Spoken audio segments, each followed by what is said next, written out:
Not all ghost stories are born from imagination. In the quiet town of Adams, Tennessee, over 2 centuries ago, a peaceful family's life turned into a living nightmare. It began with strange knocks in the night, whispers from the shadows, unseen hands that pulled hair and slapped faces. The townspeople called it a curse. Historians called it America's most terrifying haunting, and the legend lives on, under one chilling name, the Bell Witch. In the rolling hills of Tennessee, where the morning mist drifts lazily across fields and the trees stand as silent witnesses to centuries of secrets, there lies a story so chilling, so deeply woven into the fabric of American folklore, that its echoes have haunted generations. This is the tale of the Bell Witch, a legend that begins in the early 19th century in a modest farmhouse on the outskirts of Adams, Tennessee. The year was 1817. John Bell, a respected farmer and family man, lived with his wife Lucy and their children in a sturdy home surrounded by fertile land. Life was peaceful, their days marked by the rhythms of planting and harvest, laughter around the table, and the gentle hum of rural life.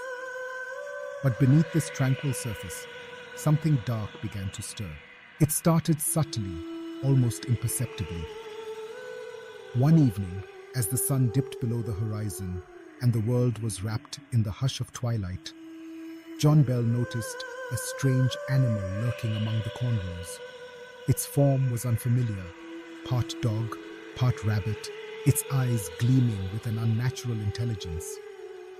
When John raised his rifle and fired, the creature vanished, leaving only an uneasy silence in its wake. He dismissed it as a trick of the fading light, but unease settled like a stone in his chest. Soon, the family began to hear faint knocking sounds, as if unseen hands were rapping on the walls of their home. At first, it was easy to ignore, but the knocks grew louder, more insistent, echoing through the night and disrupting their sleep. Objects began to move on their own, chairs scraping across the floor, doors slamming shut with no wind to blame.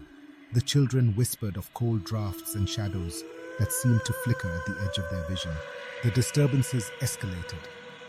One night, as the family gathered in the parlor, a low, guttural voice began to murmur from the darkness.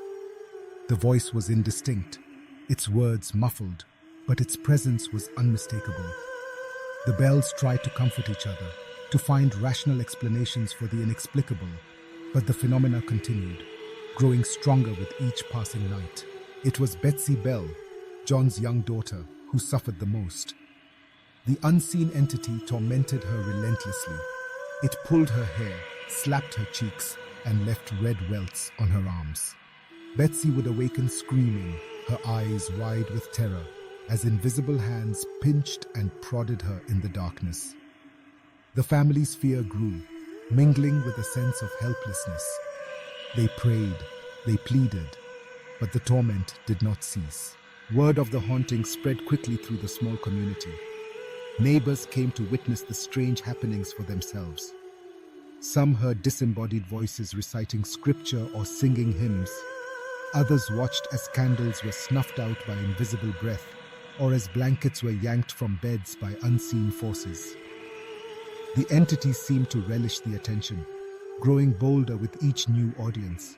The spirit, which came to be known as the Bell Witch, began to speak with greater clarity. Its voice was sharp and mocking, often addressing the family by name, revealing secrets that no outsider could possibly know.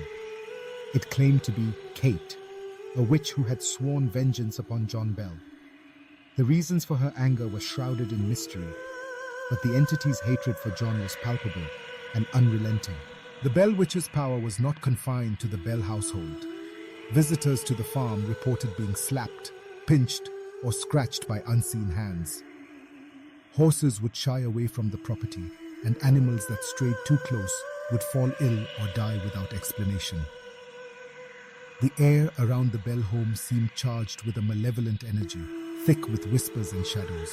Desperate for relief, John Bell sought help from the community, inviting ministers, neighbors, and even skeptics to witness the haunting.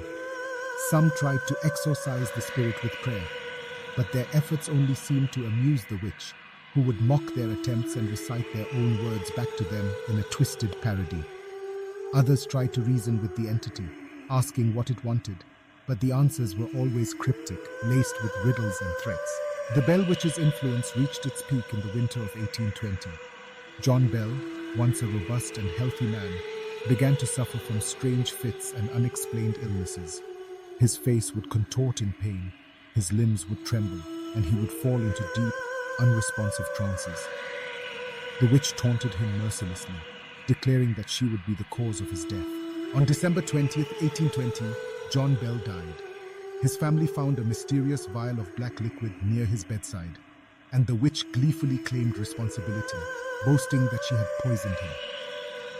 At his funeral, the entity's voice rang out, laughing and singing bawdy songs, mocking the grieving family and the mourners who had gathered to pay their respects.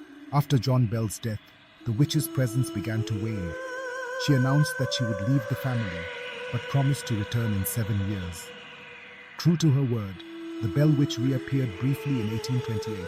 Speaking with John Bell Jr., she revealed secrets of the past and made predictions about the future, some of which, it is said, came true.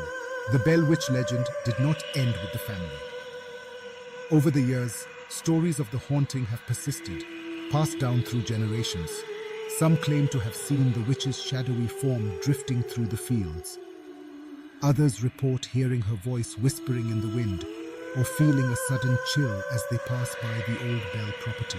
Skeptics have tried to explain the events as mass hysteria, the result of stress, illness, or the vivid imaginations of frightened children. But the sheer number of witnesses, the consistency of their accounts, and the physical evidence left behind, scratches, bruises, and objects moved by unseen hands, have kept the mystery alive. The Bell Witch has become a symbol of the unknown, a reminder that there are forces in the world that defy explanation. Her story has inspired countless books, films, and investigations, drawing curious visitors to Adams, Tennessee, where the legend began. Some come seeking answers, others come in search of a thrill, but all leave with a sense of awe at the enduring power of the tale. To walk the land where the Bells once lived is to feel the weight of history pressing in from all sides. The trees whisper secrets, the ground holds memories, and the air is thick with the possibility of the supernatural.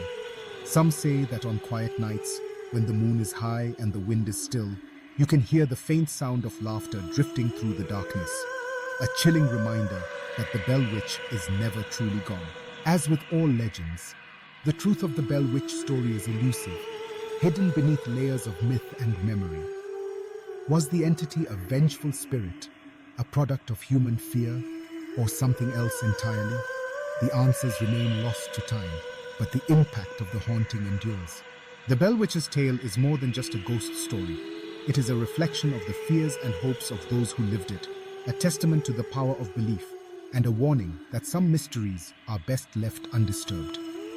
The Bell's ordeal reminds us that the line between the natural and the supernatural is thin, and that sometimes the most ordinary places can harbor the most extraordinary secrets. In the years since the haunting, the Bell Witch has become an indelible part of American folklore, her legend growing with each retelling. She is a figure of both terror and fascination, a symbol of the unknown that lurks just beyond the edge of reason. Her story continues to captivate, to unsettle, and to inspire those who dare to listen. So as you listen to the tale of the Bell Witch, remember the family who endured her wrath, the community that witnessed her power, and the land that still bears her mark. Remember that in the quiet corners of the world, where shadows gather and the wind carries secrets, the past is never truly gone. The Bell Witch waits, her story ever unfolding, her presence lingering in the darkness, a reminder that some legends never die.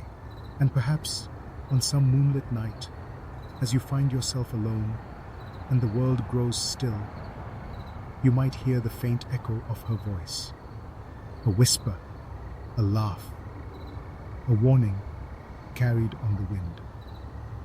The Bell Witch's tale is not just a story from the past. It is a living legend, a thread that binds us to the mysteries of the world, and a testament to the enduring power of fear, faith, and the unknown. In the end, the Bell Witch leaves us with more questions than answers. Who or what was she? Why did she choose the Bell family? What secrets did she guard, and what truths did she reveal? The answers may never be known, but the legend endures, a haunting melody that plays on through the years, inviting us to look beyond the veil and wonder at the mysteries that lie just out of sight. So remember, as you go about your days and nights, that the world is full of stories, some bright, some dark, and some that linger long after the last word has been spoken. The Bell Witch is one such story, a tale that refuses to fade, a shadow that moves with us through time, whispering reminders that the unknown is always closer than we think. And as long as there are those who remember, who tell her story by firelight or in hushed tones beneath the stars, the Bell Witch will never truly rest. She will remain a part of the land, a part of the legend, and a part of us all, forever watching, forever waiting, forever haunting the edges of our imagination.